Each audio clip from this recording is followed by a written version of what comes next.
நீங்க விவசாயம் செய்யக்கூடிய ஒரு நபரா இருக்கீங்க, இல்ல ஒரு விவசாய கூலியா இருக்கீங்க அப்படின்னும் போது அரசாங்கமே உங்களுக்கு மாதந்தோறும் 1200 ரூபாய் பென்ஷனா கொடுப்பாங்க.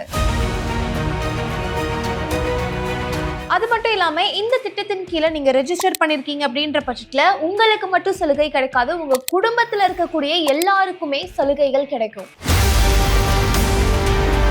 உங்க வீட்டுல படிக்கிற குழந்தைங்க இருக்காங்க அப்படின்னா அவங்களுடைய கல்விக்கு உதவித்தொகை வந்து கிடைக்கும். திருமண வயசுல வந்து குழந்தைங்க இருக்காங்க அப்படின்னா அவங்களுடைய திருமணத்துக்கு உங்களுக்கு உதவித்தொகை கிடைக்கும். ஒருவேளை உங்களுக்கே ஏதாவது ஆயிடுச்சு அப்படின்ற பட்சத்துல உங்களுடைய மெடிக்கல் எக்ஸ்பென்சஸை கூட நீங்க கிளைம் பண்ணிக்க முடியும் இந்த திட்டத்தின் கீழே. இவ்வளவு நன்மைகள் இருக்கக்கூடிய அந்த ஒரு திட்டம் என்ன, இது யாருக்கெல்லாம் பொருந்தும், எப்படி அப்ளை பண்ணணும், எங்க அப்ளை பண்ணணும், என்ன மாதிரியான டாக்குமெண்ட்ஸ் உங்களுக்கு தேவைப்படும் அப்படின்ற ஃபுல் டீட்டெயில்ஸை தான் இன்னைக்கு இந்த வீடியோல உங்களுக்கு சொல்ல போறேன். அதனால வீடியோவை கடைசி வரைக்கும் ஸ்கிப் பண்ணாம பாருங்க. பாஸ் மலர் டெய்லி தமிழ் நேயர்களுக்கு வணக்கம், நான் மதுமிதா. நம்ம ஊர்ல நிறைய பேர் விவசாயத்தை நம்பிதான் இருக்காங்களே, அதுலயும் குறிப்பா விவசாயமா சொந்த நிலம் வச்சு பண்றவங்க ரொம்பவே கம்மி. ஆனா நிறைய இடங்கள்ல இந்த விவசாய கூலி வேலைக்கு போய் வேலை செய்யறவங்க ரொம்பவே அதிகம். அப்படி இருக்கும்போது நினைச்சு பாருங்க, உங்க உடம்புல தெம்பு இருக்கிற வரைக்கும் நீங்க விவசாயம் பண்ணுவீங்க, உங்களுடைய வாழ்வாதாரத்தை நீங்க பாத்துப்பீங்க. ஆனா உங்களுடைய ஒரு ஏஜ் ஆனது கொஞ்சம் கொஞ்சமா அதிகமாகுது, ஒரு 60-65 வயசு ஆகுது அப்படின்ற பட்சத்துல உங்களுடைய வாழ்வாதாரத்தை உங்களால பாத்துக்க முடியாது. அந்த மாதிரியான சூழ்நிலையில ஒரு மாதந்தோறும் ஒரு வருமானமானது உங்களுக்கு இருக்கு அப்படின்னும் போது உங்களுடைய தேவைகளை உங்களால பூர்த்தி செஞ்சுக்க முடியும் இல்லையா? அது மட்டும் இல்லாம உங்க வீட்டுல வேற ஒரு நபர்கள் இருக்காங்க, ஒரு வைஃப் இருக்காங்க, அவங்களுடைய மெடிக்கல் எக்ஸ்பென்சஸை வந்து பார்க்கணும். இல்ல உங்களுக்கு வந்து கல்யாண வயசுல வந்து குழந்தைங்க இருக்காங்க, படிக்கிற வயசுல குழந்தைங்க இருக்காங்க அப்படின்னும் போது அவங்களுடைய தேவைகளை பூர்த்தி செய்யறதுக்குமே உங்களுக்கு ஒரு சர்டைன் அமௌண்ட் ஆனது உங்களுக்கு தேவைப்படும். ஸோ அப்படி இருக்கும்போது தமிழக அரசாங்கத்துடைய இந்த திட்டத்தின் கீழே நீங்க ரெஜிஸ்டர் பண்ணிருக்கீங்க அப்படின்னும் போது இப்ப நான் சொன்ன எல்லா சலுகைகளுமே உங்களுக்கு கிடைக்கும். ஸோ இவ்வளவு சலுகைகள் இருக்கக்கூடிய திட்டம் என்ன அப்படின்னு கேக்குறீங்களா? முதலமைச்சரின் உழவர் பாதுகாப்பு திட்டம். இந்த திட்டத்தின் கீழே உங்களுக்கு பென்ஷன் கிடைக்கும். அது மட்டும் இல்லாம மத்த எல்லா சலுகைகளுமே உங்களுக்கு கிடைக்கும். ஓகே, சோ இவ்வளவு நன்மைகள் இருக்கக்கூடிய அந்த ஒரு திட்டத்துக்கு யாரெல்லாம் அப்ளை பண்ணலாம், எப்படி அப்ளை பண்ணணும் அப்படின்ற ஒரு சந்தேகமானது உங்களுக்கு இருக்கு இல்லையா? சோ மெயினா இந்த திட்டத்துக்கு யாரெல்லாம் உறுப்பினரா சேரலாம் அப்படின்னு பாத்தீங்கன்னா, ஃபர்ஸ்ட் நீங்க ஒரு விவசாய கூலியா இருக்கீங்க அப்படின்னும் போது நீங்க தாராளமா இதுக்கு அப்ளை பண்ணலாம். அண்ட் அது மட்டும் இல்லாம நீங்க ஒரு விவசாயம் சார்ந்த வேலைகள் வந்து செஞ்சுட்டு இருக்கீங்க அப்படின்னும் போதுமே நீங்க இதுக்கு அப்ளை பண்ணலாம். ரெண்டாவது, நீங்க சிறு குறு விவசாயியா இருக்கீங்க, சிறு குறு விவசாயி அப்படின்னும் போது நீங்க வந்து நஞ்சை நிலமானது உங்களுக்கு 2.5 ஏக்கருக்குள்ள இருக்கணும். அதே மாதிரி புஞ்சை நிலமானது உங்களுக்கு 5 ஏக்கருக்குள்ள இருக்கு அப்படின்னும் போது நீங்க இந்த சிறு குறு விவசாயி கேட்டகரிக்குள்ள வருவீங்க. சோ நீங்களும் இதுக்கு அப்ளை பண்ண முடியும். அடுத்தது, நீங்க குத்தகைக்கு நிலம் வாங்கி நீங்க வந்து உங்களுடைய விவசாயத்தை பண்ணிட்டு இருக்கீங்க அப்படின்ற பட்சத்திலுமே நீங்க இதுக்கு அப்ளை பண்ண முடியும். நாலாவது பாத்தீங்க அப்படின்னா, நீங்க விவசாயம்னா வெறும் விவசாயம் மட்டும் இல்லாம விவசாயம் சார்ந்த ஒரு சில வேலைகள் இருக்கு இல்லையா? இந்த மாடு வளர்ப்பு, பால் பண்ணை வச்சிருக்கிறது, கோழி பண்ணை வச்சிருக்கிறது, அப்புறம் வந்து இந்த தோட்டக்கலையா இருக்கட்டும், பட்டுப்புழு வளர்ப்பு, இல்ல பிளான்டேஷன், இந்த மாதிரியான விவசாயம் சார்ந்த பணிகள் நீங்க பண்ணிட்டு இருக்கீங்க அப்படின்னாலுமே நீங்களும் இந்த திட்டத்தின் கீழே அப்ளை பண்ண முடியும். ஓகே, சோ இந்த திட்டத்துக்கு அப்ளை பண்றோம் அப்படின்னும் போது இதோடைய வயது வரம்பானது எவ்வளவு இருக்கணும் அப்படின்னு பாத்தீங்கன்னா, 18 வயசுல இருந்து 65 வயசுக்குள்ள இருக்கக்கூடிய யார் வேணாலும் இந்த திட்டத்துக்கு நீங்க வந்து அப்ளை பண்ணலாம். சோ இதுக்கு நீங்க மட்டும்தான் அப்ளை பண்ண முடியுமா அப்படின்னு கேட்டீங்கன்னா, உங்களுடைய ஃபேமிலி மெம்பர்ஸுமே இந்த திட்டத்தின் கீழே வந்து பெனிஃபிட் ஆவாங்க அப்படின்னு சொல்லியிருந்தேன் இல்லையா? அப்போ யார் அப்ளை பண்றீங்களோ அவங்கள வந்து மெயின் மெம்பராகவும் உங்களுடைய ஃபேமிலி மெம்பர்ஸை வந்து டிபெண்டன்ட் மெம்பர் அப்படின்னு சொல்லுவாங்க. ஸோ அந்த கேட்டகரியில நீங்க இந்த ஸ்கீம் கீழே வந்து அவங்கள மர்ஜ் பண்ண முடியும். ஸோ இந்த டிபெண்டன்ட் மெம்பர் யாராலாம் இருக்க முடியும் அப்படின்னு பாத்தீங்கன்னா, ஒரு ஹஸ்பண்ட் அப்ளை பண்றாரு அப்படின்ற பட்சத்துல அவங்களுடைய மனைவியை டிபெண்டன்ட் மெம்பரா வைக்க முடியும். அடுத்து அவங்களுடைய குழந்தைகளை, ஸோ அவங்களுடைய பெற்றோர்களையுமே நீங்க இந்த டிபெண்டன்ட் மெம்பர் கேட்டகரியில நீங்க ஜாயின் பண்ண முடியும். ஸோ இந்த ஸ்கீம் கீழே என்ன மாதிரியான உங்களுக்கு பெனிஃபிட்ஸ் கிடைக்கும் அப்படின்னு பாத்தீங்கன்னா, ஃபர்ஸ்ட், உங்களுக்கு 60 வயசு ஆயிடுச்சு அப்படின்ற பட்சத்துல உங்களுடைய 60வது வயசுல இருந்து உங்களுக்கு மாதந்தோறும் 1200 ரூபாய் உங்களுக்கு பென்ஷனா வந்து கிடைக்கும். ரெண்டாவது, உங்க வீட்டுல வந்து கல்யாண வயதுல வந்து குழந்தைங்க இருக்காங்க, இப்போ என்னுடைய ஹஸ்பண்ட் வந்து அப்ளை பண்ணியிருக்காரு, அவர் தான் மெயின் மெம்பர், நாங்க எல்லாருமே வந்து டிபெண்டன்ட் மெம்பர் அப்படின்னும் போது எங்களுடைய குழந்தைங்க இருப்பாங்க இல்லையா? ஸோ எங்களுடைய குழந்தைங்களுடைய கல்யாண டைம்ல இந்த கல்யாண உதவித்தொகையானது எங்களுக்கு கிடைக்கும். ஸோ எப்போதுமே இந்த கல்யாண உதவித்தொகை பார்த்தீங்க அப்படின்னா மெயினா பெண்களுக்கு தான் கொடுப்பாங்க இல்லையா? பட் இந்த திட்டத்தின் கீழே ஆண் பெண் 2 குழந்தைங்களுமே வந்து கல்யாண உதவித்தொகையை வந்து பெற முடியும். பட் ஆண் குழந்தைங்களுக்கு பாத்தீங்க அப்படின்னா 8000 வந்து கொடுப்பாங்க, பெண் பிள்ளைகளுக்கு பாத்தீங்க அப்படின்னா 10,000 வரைக்கும் இந்த திருமண உதவித்தொகையானது கொடுக்கப்படுது. ஓகே, இதுல அடுத்து இருக்கக்கூடியது வந்து கல்வி உதவித்தொகை. ஸோ மெயின் மெம்பருடைய குழந்தைங்க வந்து படிச்சுட்டு இருக்காங்க அப்படின்ற பட்சத்துல அவங்களுக்கு ஆண்டுதோறும் அப்படின்ற அடிப்படையில ரூ. 1250 ஆரம்பிச்சு 6000 7000 வரைக்குமே இவங்களுக்கு அந்த உதவித்தொகையானது வந்து வழங்கப்படும். எப்போதும் எல்லா ஸ்கீம்லயும் பாத்தீங்க அப்படின்னா ஏதாவது ஒரு ஸ்கீம்ல வந்து பெனிஃபிட் ஆயிருக்காங்க அப்படின்னும் போது வேறு ஸ்கீம்க்கு அவங்களால பெனிஃபிட் ஆக முடியாது. பட் இந்த முதலமைச்சரின் உழவர் பாதுகாப்பு திட்டத்தின் கீழ ஆல்ரெடி வேற ஏதாவது ஸ்கீம்ல வந்து பெனிஃபிட் ஆயிட்டு இருந்தாலுமே இந்த ஸ்கீம் கீழயும் அவங்களால பெனிஃபிட் ஆக முடியும். இதுல அடுத்து இருக்கக்கூடிய பெனிஃபிட் என்ன அப்படின்னு பாத்தீங்கன்னா விபத்து நிவாரணம். சோ மெயின் மெம்பருக்கு ஏதாவது வந்து ஆயிடுச்சு, ஏதாவது காயம் அடைஞ்சிட்டாரு, ஆக்சிடென்ட் ஏதாவது ஆயிடுச்சு அப்படின்ற பட்சத்துல அந்த காயத்தோடைய அந்த தன்மையை பார்த்து 20,000ல இருந்து இவங்க 1,00,000 வரைக்கும் இவங்க அந்த கவரேஜை வந்து கிளைம் பண்ணிக்க முடியும்.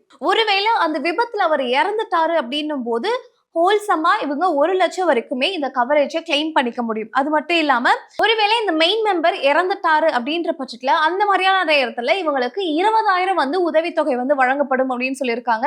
இதுல இருக்கக்கூடிய அடுத்த பெனிஃபிட் என்ன அப்படின்னு பாத்தீங்கன்னா ஒருவேளை மெயின் மெம்பரோ இல்ல டிபெண்டன்ட் மெம்பரோ வந்து இறந்துட்டாங்க அப்படின்னும் போது அவங்களுக்கு ஈம சடங்கு செலவாக 2,500 ரூபாய் வந்து வழங்கப்படும் அப்படின்னு சொல்லியிருக்காங்க. இதுல இருக்கிற அடுத்த பெனிஃபிட் என்ன அப்படின்னு பாத்தீங்கன்னா ஒருவேளை இந்த ஏதாவது நோய் காரணமாக இந்த மெயின் மெம்பர் அதாவது இந்த விவசாயி வந்து அவங்களுடைய வேலைக்கு வந்து அன்றாட வேலைக்கு வந்து போக முடியல, அதனால எந்த ஒரு வருமானமும் இல்லை அப்படின்னு சொல்லக்கூடிய நிலையில ஃபேமிலியை ரன் பண்ண முடியல அப்படின்ற பட்சத்துல அவங்களுக்கு மாதந்தோறும் 1000 ரூபாய் வந்து வழங்கப்படும் அப்படின்னு சொல்லியிருக்காங்க. சோ இந்த கேட்டகரிக்குள்ள எந்தெந்த டிசீஸ் இருக்கிறவங்களுக்கு இந்த 1000 ரூபாய் ஆனது வழங்கப்படும் அப்படின்ற ஒரு பட்டியலுமே வந்து கொடுத்திருக்காங்க. சோ இதை நான் வந்து உங்க ஸ்கிரீன்லயே உங்களுக்கு தெளிவா தெரிஞ்சிருக்கும் என்னென்ன டிசீஸ் இருக்கிறவங்க தான் இந்த கேட்டகரிக்குள்ள வருவாங்க அப்படின்ட்டு. ஒருவேளை இந்த டிசீஸ் இருக்கிறவங்க வேலைக்கு போக முடியல, நீங்க இந்த திட்டத்தின் கீழே வந்து ரெஜிஸ்டர் பண்ணிருக்கீங்க அப்படின்ற பட்சத்துல உங்களுக்கு மாதந்தோறும் 1000 ரூபாய் ஆனது வழங்கப்படும் அப்படின்னு சொல்லியிருக்காங்க. இதுல இருக்கக்கூடிய அடுத்த பெனிஃபிட் என்ன அப்படின்னு பாத்தீங்கன்னா ஒருவேளை இந்த மெயின் மெம்பர் இருக்காங்க இல்லையா, அவங்க இந்த ஹெச்ஐவி மூலமா ஏதாவது இறந்துட்டாங்க அப்படின்ற பட்சத்துல வேற யாருமே அவங்களுடைய குழந்தைகளுக்கு எந்த ஒரு ஆதரவும் இல்லை அப்படின்ற பட்சத்துல அவங்களுடைய 18வது வயது வரைக்குமே மாதந்தோறும் 1000 ரூபாய் ஆனது வழங்கப்படும் அப்படின்னு சொல்லியிருக்காங்க. ஒருவேளை அப்பாவும் இல்லை, வேற பேரண்ட்ஸ் யாருமே இல்லை, இந்த மெயின் மெம்பர் வந்து இறந்துட்டாங்க அப்படின்ற பட்சத்துல ஒரு 2 குழந்தைங்க இருக்காங்க அப்படின்னா 2 குழந்தைங்களுக்கு 1000 2000 ரூபாய். அப்போ அவங்களுக்கு பாத்தீங்க அப்படின்னா மாதந்தோறும் 2000 ரூபாய் அவங்களுடைய 18வது வயசு வரைக்குமே அக்கௌண்ட்ல கொடுத்துக்கிட்டே இருப்பாங்க. சோ இந்த திட்டத்துக்கு எப்படி அப்ளை பண்ணலாம் அப்படின்னு பாத்தீங்கன்னா ஃபர்ஸ்ட் நீங்க ஆன்லைன்ல அப்ளை பண்ணலாம், அப்படி இல்லைன்னா நீங்க ஆஃப்லைன்ல வந்து அப்ளை பண்ணலாம். நீங்க ஆன்லைன்ல அப்ளை பண்ண போறீங்கன்னும் போது பக்கத்துல இருக்கக்கூடிய இ சேவை மையம் இருக்கும். சோ அங்க போய் இந்த திட்டத்தின் கீழே அப்ளை பண்ணணும் அப்படின்னு சொன்னீங்கன்னா அவங்களே உங்களுக்கு அப்ளை பண்ணி கொடுப்பாங்க.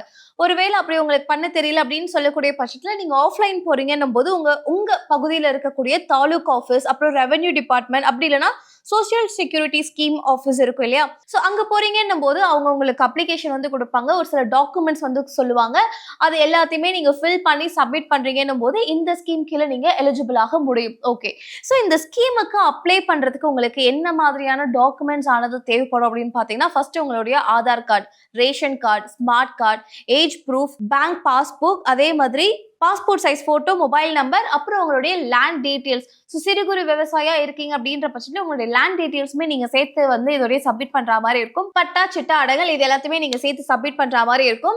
நீங்க மெயின் மெம்பரா இருந்து டிபெண்டன்ட் மெம்பரையும் வந்து இதுல சேர்க்கிறீங்கன்னும் போது அவங்களுடைய மத்த டாக்குமெண்ட்ஸையுமே இதோடய சேர்த்து வைக்கிற மாதிரி இருக்கும். ஒருவேளை உங்க அப்பா அம்மா வைக்கிறீங்கன்னும் போது அவங்களுடைய ப்ரூஃப் வந்து வைக்கணும், ஒய்ஃபை வைக்கிறீங்கன்னும் போது உங்களுடைய மேரேஜ் சர்டிபிகேட், குழந்தைங்க வைக்கிறீங்கன்னும் போது அவங்களுடைய எஜுகேஷனல் சர்டிபிகேட், இது எல்லாத்தையுமே நீங்க ப்ரூஃபா இதோடய சேர்த்து சப்மிட் பண்ற மாதிரி இருக்கும். சோ இப்போ நீங்க சப்மிட் பண்ணிட்டீங்க, அப்ளிகேஷன் எல்லாத்தையும் டாக்குமெண்ட்ல வச்சு சப்மிட் பண்ணிட்டீங்க. இதோடைய அந்த வெரிஃபிகேஷன் ப்ராசஸ் எப்படி இருக்கும் அப்படின்னு பாத்தீங்கன்னா ஃபர்ஸ்ட் நீங்க வந்து அப்ளிகேஷன் சப்மிட் பண்ணி கொடுத்ததுக்கு அப்புறமா டாக்குமெண்ட் வந்து வெரிஃபிகேஷன் பண்ணுவாங்க. உங்க பகுதியில் இருக்கக்கூடிய ரெவென்யூ டிபார்ட்மெண்ட் ஆஃபீஸர் இருக்காரு இல்லையா, அவரு உங்க பிளேஸ்க்கு வந்து இது நீங்க தானா, எல்லாமே கரெக்டா இருக்கா, டிபெண்டன்ட் மெம்பர்லாம் வந்து கரெக்டா இருக்காங்களா அப்படின்னு வந்து செக் பண்ணுவாங்க. செக் பண்ணி இவங்களுடைய அந்த லிஸ்ட் ஆஃப் குவாலிஃபிகேஷன் இருக்கு இல்லையா, அதுக்குள்ள நீங்க அடங்குறீங்க அப்படின்னும் போது அவங்க அப்ரூவ் கொடுப்பாங்க. ஸோ அதுக்கப்புறமா இந்த மாதம் உங்களுக்கு என்ன மாதிரியான உதவிகள்லாம் வந்து நீங்க கேட்குறீங்களோ அது எல்லாமே இதன் கீழே நீங்க வந்து என்ஜாய் பண்ணிக்க முடியும். ஸோ இதுல கிடைக்கக்கூடிய அமௌண்ட், அதாவது இந்த நான் சொல்லியிருந்தேன் இல்லையா, நீங்க சீனியர் சிட்டிசன் ஆனதுக்கு அப்புறமா உங்களுக்கு வந்து மாதம் 1200 வந்து கொடுப்பாங்க அப்படின்ட்டு, அது நேரடியா உங்களுடைய பேங்க் அக்கௌண்ட்லேயே வந்து உங்களுக்கு விழ ஆரம்பிச்சிடும். இதன் இல்லை நீங்க வந்து உங்களுடைய குழந்தைங்களுடைய எஜுகேஷனுக்காக ஒரு ஹெல்ப் வந்து பாக்குறீங்க, இல்ல கல்யாணத்துக்காக ஒரு ஹெல்ப் வந்து பாக்குறீங்க பண்ணும்போது அதுவுமே நீங்க இதிலேயே வந்து உங்களுடைய பேங்க் அக்கௌண்ட்ல அந்த தொகையானது உங்களுக்கு வந்து விழ ஆரம்பிச்சிடும். ஸோ இன்னைக்கு இந்த வீடியோல முதலமைச்சரின் உழவர் பாதுகாப்பு திட்டம் எப்படி செயல்பட்டு வந்துகிட்டு இருக்கு, இதுக்கு எப்படி அப்ளை பண்ணலாம், யாரெல்லாம் அப்ளை பண்ணலாம் அப்படின்ற ஃபுல் டீட்டெயில் வீடியோ வந்து பார்த்திருந்தோம். கண்டிப்பா உங்களுக்கு வந்து ஒரு கிளாரிஃபிகேஷன் வந்திருக்கும் அப்படின்ற ஒரு நம்பிக்கை எனக்கு இருக்கு. ஒருவேளை இந்த திட்டம் குறித்து ஏதாவது உங்களுக்கு ஒரு சந்தேகம் இருக்கு அப்படின்னாலுமே தாராளமா இந்த வீடியோடைய கமெண்ட் செக்ஷன்ல பதிவு பண்ணுங்க. கண்டிப்பா உங்களுக்கு நான் ரிப்ளை பண்றேன். அண்ட் வேற ஏதாவது ஸ்கீம் பத்தி உங்களுக்கு தெரிஞ்சுக்கணும் அப்படின்னாலுமே அது என்ன ஸ்கீம் இல்ல வேற எதை பத்தினாவது நான் வீடியோ போடணும் அப்படின்ற உங்களுக்கு ஏதாவது கோரிக்கை இருந்தாலுமே தாராளமா வீடியோடைய கமெண்ட் செக்ஷன்ல பதிவு பண்ணுங்க. நெக்ஸ்ட் அதை பத்தி கூட வீடியோ போட்டுடலாம். அண்ட் இந்த மாதிரி இன்னொரு சுவாரஸ்யமான வீடியோல உங்களை வந்து சந்திக்கிறேன். Thank you so much. Brand partnership மற்றும் அட்வர்டைசிங் என்கொயரிஸ்க்கு brand@bosswala.com என்ற இமெயில் ஐடிக்கோ அல்லது 9108014192 என்ற வாட்ஸ்அப் எண்ணை தொடர்பு கொள்ளலாம். பாஸ்வாலா, பி த பாஸ்.